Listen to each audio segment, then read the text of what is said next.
My name is Azama Madlala, an African queen wearing an African crown. Welcome to my channel. You can do it all, you can have it all. So basically guys, today I'm going to be talking about how taking risks changed my life. Or how taking risks benefited my life. Basically, I'm just going to actually build up my case. A friend of mine actually normally says, I'm actually building a case, whereas in my understanding, I think he meant, let me just actually go back to where I started and what actually inspired me to start. So what I'm going to talk about is actually because it's actually started when I moved to Joburg, whereas I just felt like I wanted to actually make a difference in my life. I wanted to actually change my life for a better. So making that decision was actually very difficult, and for many people never understood why I actually moved this side. Then, however, now they do. So basically, I'm from KZN, KwaMasha Sinqaqaweni. Yes, I'm the girl. Get a girl.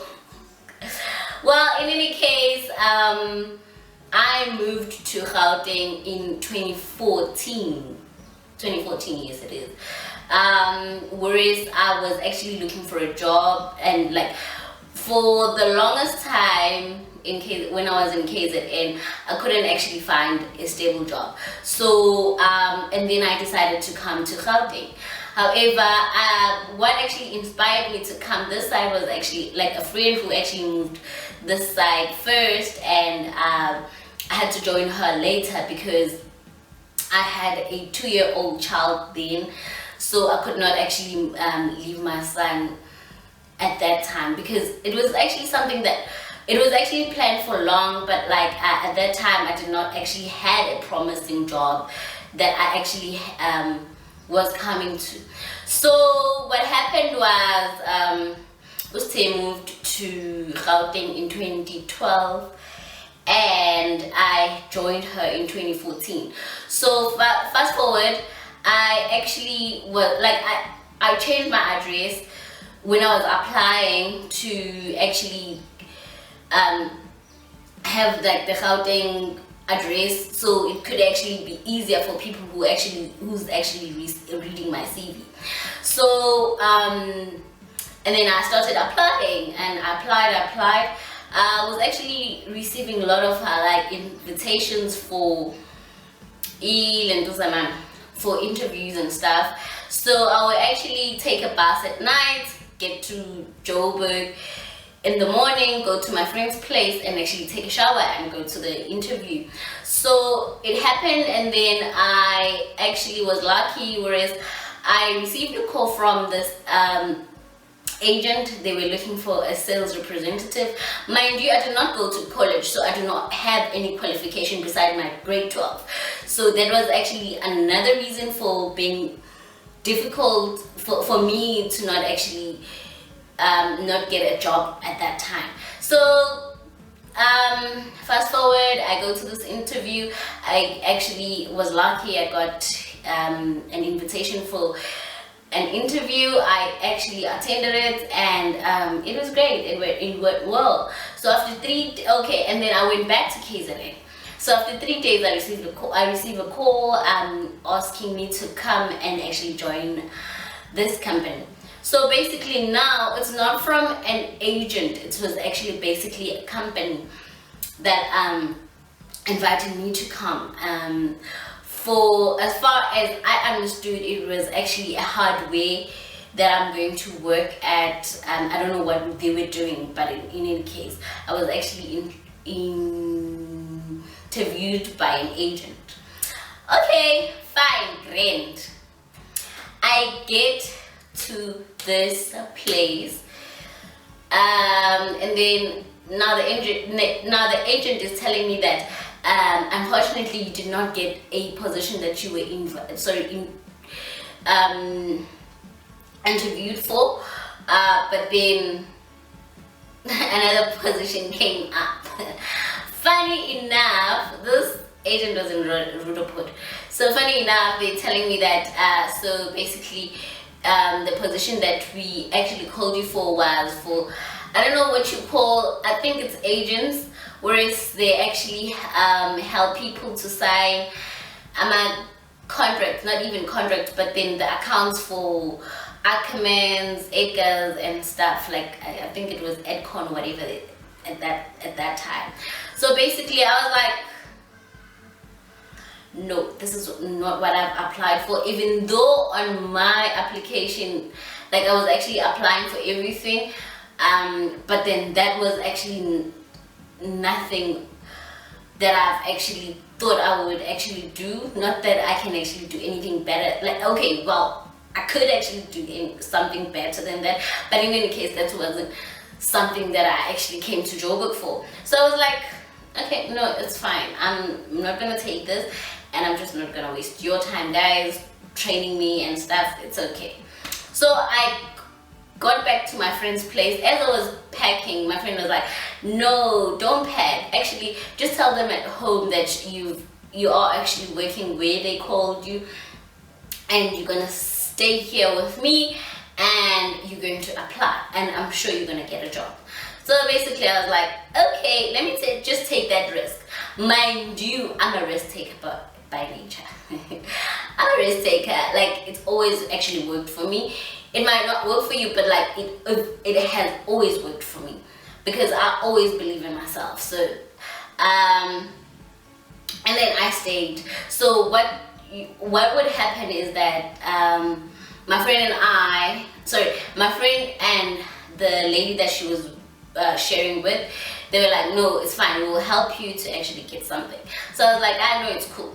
And at that time I actually was using a BlackBerry phone. I forgot the model, but it was a BlackBerry. So what I did was, like, I loaded a 60 rand, I think it was BIS or something.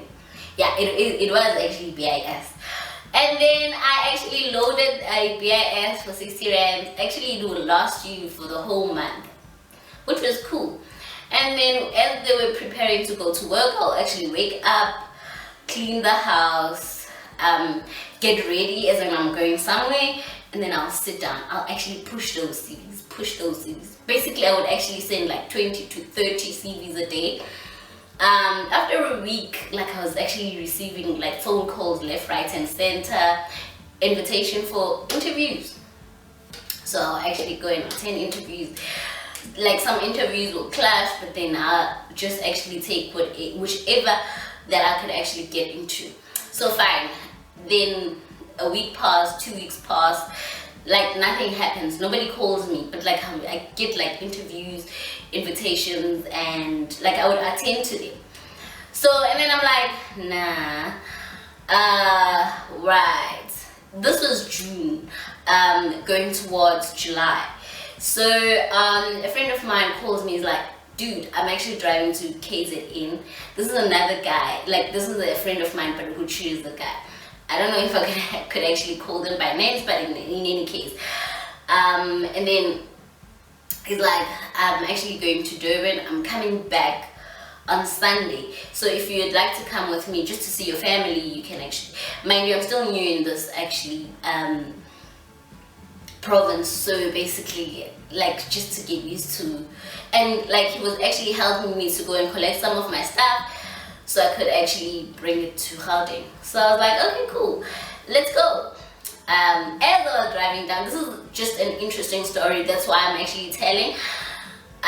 So as I was driving down with my friend, and then I received a call, and like, it was actually an invitation to actually start at this IT company. So basically they were actually offering me a job. So I was like, well, it was actually a great good timing, I would say, because I was actually go home. So now when I get home, I've got a story to tell. And as we were praying with my friend, and I was like, I received another call again, whereas it was actually another I think it was an accounting position, whereas they wanted me to actually do data capturing. So basically, I had actually already promised the IT company that I'm going to actually come and start or come for a training on Monday. So my friend was like, no, take both of them. So if you are not actually good with the place or the culture at where you've actually agreed to come, then you will actually go to another place. So I was like, cool, I just kept both of them. So I get home excited, and then a friend of mine borrowed me 1,000 rand just to actually, buy sweets, chips for my son, like goodies for my son. So I get home, I buy him like sandals, I buy him like goodies, and then I get home, like I could buy bread and milk, because guys, it's actually, for them, they actually knew that I was, like, it was my first month at my new job, so basically I got paid, but then, not that they were expecting me to actually buy something, since I'm still, like, it's still my new job. So I was just like trying to cover those little questions, so I was like, okay, cool. I went back to Gauteng, and I started at my new job, which was actually in an IT company. I was actually an administrator there. As I've told you guys, I don't have a qualification, so basically it was just like my entry level kind of structure. And for me, when I actually moved aside, I actually told myself that I'm going to get a job just to sustain myself and my living. But then the idea was to actually start a business when I get this side, and I already knew what I wanted to do. So I got bored at where I was actually working, like after a year and 3 or 4 months. But I know for a fact that I stayed there for a year and 6 months. And then I started applying. I was actually receiving a lot of invitations, but I attended them. And then lucky enough, I got actually a position to work as a service administrator at this company in Honeydew. I took the job, and the risk that I took was, first, like when I was actually invited for an interview, I was late on that interview. However, I just convinced myself that I'm going to sell myself in order for them to actually see the person that I am. So that's how I actually got the job, because I was an hour late. Who actually get to be an hour late in an interview and get to be hired? But that was actually my luck, and no, I wouldn't actually take it as it was a luck, but I would actually say it was me. I could actually speak for myself. And that's what I actually told myself for a very long time. So basically, fast forward, I work here at this place, and then on the interview, before I even started work. So this position required me to actually have a car, and at that time I did not have a car. But I actually lied to the panel that was actually interviewing me. Like, not necessarily lying, but then I had, remember I told you that I had to actually sell myself.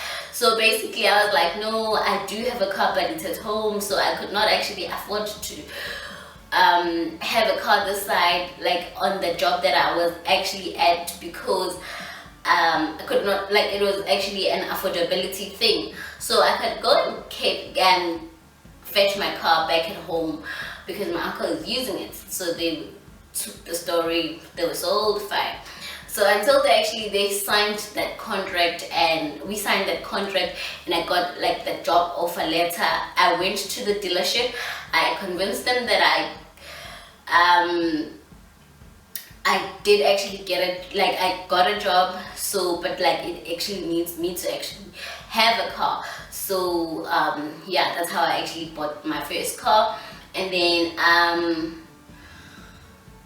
I worked there, this company, and I wasn't happy. Like there was something about it, like I was bored, like I didn't like what I was doing. So I was like, you know what, let me just actually apply for a new job.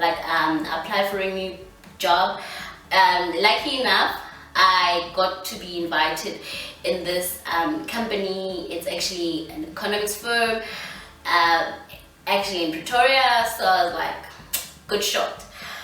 I get there, I started working. What I liked about this job was that it was actually teaching me so much that I could actually stay in, even if like financially I wasn't actually doing well, like, oh, it wasn't actually paying that much. Mind you, I do, like, as I've actually stressed out that I did not actually have a qualification. And like another person will actually ask, would say, okay, so since I've actually been changing jobs, why didn't I even try to actually study something? Like I've got a plan. Like already when I moved this side or moved to Gauteng, I already had a plan to actually do something about my life, or do something like that is going to change this whole idea of me not having something in hand or paper in hand. So as I worked in this economics firm company, I actually started realizing, okay, now it's like I'm actually forgetting the reason why I came to Joburg. So and then I started actually every month I'll actually buy like an equipment to actually start my business. So my business is actually, in my business we actually sell African food. It's actually Igawolo African cuisine, whereas we sell mkhodu, beef stew, hot body chicken. And what actually inspired me to start this business, so in a complex that I was actually staying in, I could actually see that people buy junk food, and people don't actually have time to cook. So I was like, okay, on weekends I'm bored, so I can actually do this. And then that's where I actually bought like those big pots, because like one will actually ask a question and would say, why would you buy pots? Because like, what do you cook with every day? But then I wanted to actually start like a business for cooking like more than like 50 people a day. So I bought those big pots, gas stove, a gas bottle, yeah, and then I bought like big like what you call it, vegetables, but like in bulk. Like I would buy actually milk and meat in bulk. And yeah, I started cooking. So and then the other thing was, when I actually started the business, I was like, okay, I want to sell food that people will actually like, food that I will also eat, food that actually people get it from events and stuff. So not like normal food that people actually can cook for themselves.